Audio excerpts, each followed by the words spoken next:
안녕하세요.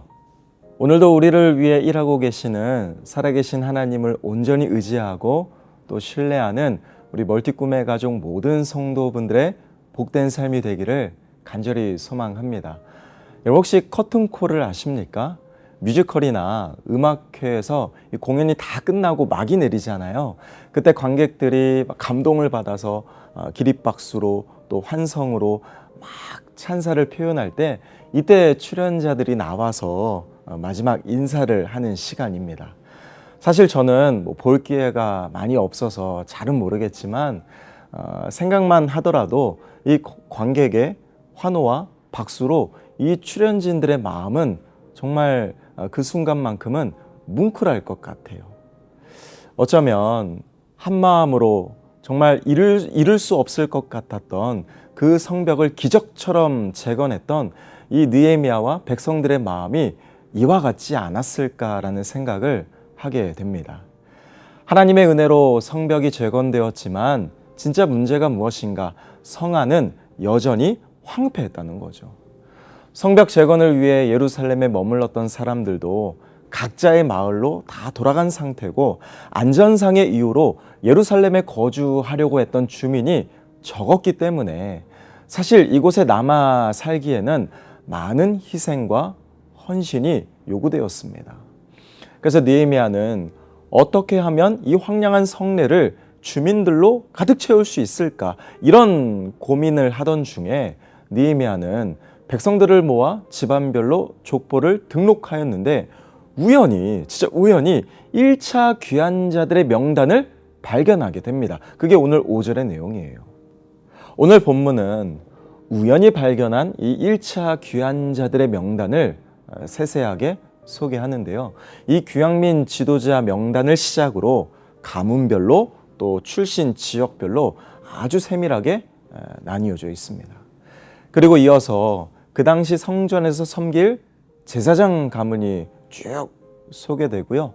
그 다음으로 제사장을 도와서 성전을 섬길 레위 사람들의 명단이 또 노래하는 사람들, 성전 문지기들을 쫙 소개하는데 그 수가 각각 74명, 148명, 138명 너무나 자세하게 오늘 느헤미야 7장은 소개하고 있는 거죠. 근데 눈여겨볼 사실은 마지막으로 이 느디님 사람들과 솔로몬 신하들의 자손들을 소개하는데요. 그 수가 무려 392명이라고 오늘 느헤미야 7장은 말해주고 있습니다.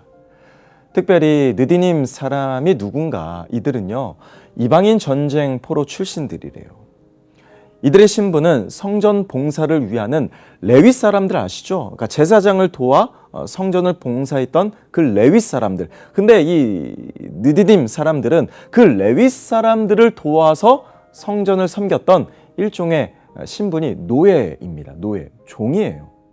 주로 성전에서 번제에 필요한 나무를 쪼개거나 물두멍에 필요한 물을 길어 나르는 그러한 일들을 감당했습니다. 솔로몬 신하의 자손도 아마 이 신분이 노예로 추정되죠. 결국 지금까지 소개한 모든 자들이 오래전에 1차 귀환자들이니까 예루살렘의 귀환에서 성전을 재건했다는 거예요. 1차 귀환자 명단을 통해 저는 두 가지 사실을 깨닫게 되었습니다. 솔직히 놀랐어요. 첫 번째가 뭐냐? 방금 전 1차 귀환자 명단은 가문별로, 지역별로 명단이 정리되어 있다고 제가 말씀드렸는데요. 이 말인즉슨 바벨론의 나라가 멸망해 70년 동안 포로 생활 했었잖아요. 그 70년의 포로 생활 중에 내가 어느 지파에 속해 있었고 내가 어느 지역에 살았는지를 잊지 않았다는 거예요. 이 말은 뭐냐? 여전히 이스라엘 민족의 고유한 영적인 정체성을 지키며 살았다는 뜻이기도 합니다. 또 두 번째가 뭐냐? 하나님을 섬기는 나라와 이 민족을 다시 세우기 위한 영적 사명에 이 1차 귀환자들이 수많은 사람들이 동참했다는 거예요. 신분이 중요하지 않아요. 상관없이 다 헌신했다는 것입니다. 어쩌면 포로 생활 70년이란 세월은요, 어느 정도 그 땅에 정착하고 충분히 적응할 만한 시간입니다. 특별히 노예 신분이었던 이 느디님 사람들과 솔로몬의 자손들 입장에서 보면 아마 이런 생각이 들었을 것 같아요. 옛날이나 우리가 노예였지. 지금 이 바벨론에서 다 너나 나나 포로 신분인데 우리 다 똑같지 않을까? 오히려 이 바벨론의 포로 70년 생활은요. 그곳이 역전과 기회의 땅이 되지 않았을까? 그들 입장에서 보면요. 솔직히 하나님의 나라를 회복하려는 비전이 아니고서는 굳이 다 망한 이 예루살렘으로 돌아올 이유가 전혀 없는 거예요. 그런데 느헤미야가 우연히 발견된 100년 전에 그 1차 귀환자 명단에 기록된 이들은요. 누가 알아주건 알아주지 않건 그게 중요한 게 아니라 자신의 영적 전체성을 끝까지 지켜냈고 그 영적인 사명과 비전에 집중하여 가장 먼저 귀환하여 성전을 재건했던 믿음의 사람들이었습니다. 전 이걸 깨달았어요. 비록 세상에선 미천해 보일지 몰라도 무시당할지 몰라도 하나님께 목숨 걸고 하나님의 비전에 동참한 그 믿음의 사람, 하나님은요 누구보다 가장 귀한 인생, 가장 가치 있는 이름으로 하나님은 기억해 주시는 거예요. 그렇다면 오늘 본문으로 돌아와서 이 1차 귀환자 명단을 발견하여 쭉 보았던 이 느헤미야의 마음이 얼마나 감동이 되었을까. 전 여기에 눈길이 쏠리더라고요. 느헤미야 입장에서 보면 비전을 선포해서 함께 마음을 모아 성벽을 재건했는데 누군가는 이 황폐한 성내에 남아 이 삶의 터전을 꾸리고 영적인 사명감으로 그곳을 살려내야 될 세우는 자로 그 사명을 이어갈 자가 누군가는 필요하다는 거예요. 저는 말씀을 묵상하면서 마치 이 상황이 하나님의 초청처럼 느껴졌습니다. 나를 위해 네가 함께 해줄 수 없겠니? 너 나를 위해 좀 이 비전에 이 사명에 너가 좀 함께 도와줄 수 없겠니? 이런 하나님의 초청으로 느껴지더라고요. 저는 이런 하나님의 초청이 여러분 인생 가운데 찾아왔을 때 여러분 지체하지 마시고 이렇게 반응하셨으면 좋겠습니다. 네 주님, 제가 잘할 수는 없을지라도 한번 최선을 다해 보겠습니다. 이렇게 답할 수 있는 저와 여러분들이 되었으면 좋겠어요. 몇 주 전 주일 말씀처럼 여러분 어디에 있으십니까? 정말 하나님의 일하심을 돕는 믿음의 사명자, 믿음의 승리자가 되기 위해선 우리는 끝까지 믿음의 자리를 지키고 예배의 자리를 지키고 사랑의 자리를 지키고 하나님을 섬기는 그 헌신의 자리를 우리가 있어야 될 그 자리를 끝까지 지켜내야 됩니다. 여러분 사실 우리가 믿음을 철저히 지키고 정말 하나님과 교회와 이 복음을 위해 사랑으로 최선을 다해 헌신해도 가끔은 지칠 때가 있습니다. 이게 우리의 솔직한 모습이 아닐까요? 내가 이렇게 한들 과연 누가 알아주기나 할까? 아마 이런 여러 가지 감정이 교차할 수도 있습니다.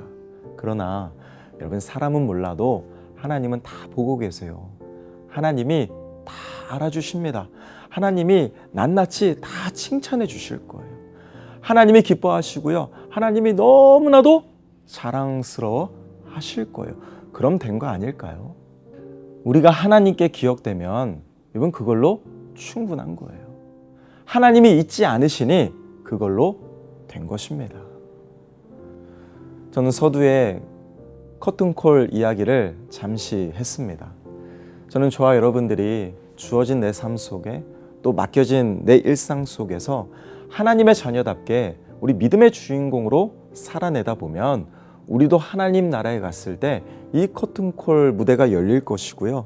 그때 하나님이 누구보다 정중앙에서 우리를 바라보며 기립박수로 우리가 이 땅에서 살아왔던 믿음, 그 신앙의 수고를 정말 칭찬하며 박수치며 우리를 최고라고 인정해 주시지 않을까. 우리 그 소망으로 오늘도 이 땅에서 저와 여러분들이 멋진 믿음으로 살아갔으면 좋겠습니다. 함께 기도하겠습니다. 사랑의 아버지 하나님, 비록 이 땅에서 우리의 믿음과 신앙의 수고를 아무도 알아주지 않는다 할지라도 거기에 흔들리기보다 정말 우리의 시선을 하나님께 고정하여 하나님 나라에 갔을 때 최고로 칭찬받는 그 소망의 믿음으로 우리에게 주어진 일상을 멋지게 살아낼 수 있는 우리 꿈의 가족 모두가 되게 하여 주시옵소서. 감사드리며 우리를 사랑하시는 우리 주 예수 그리스도의 이름으로 간절히 기도합니다. 아멘.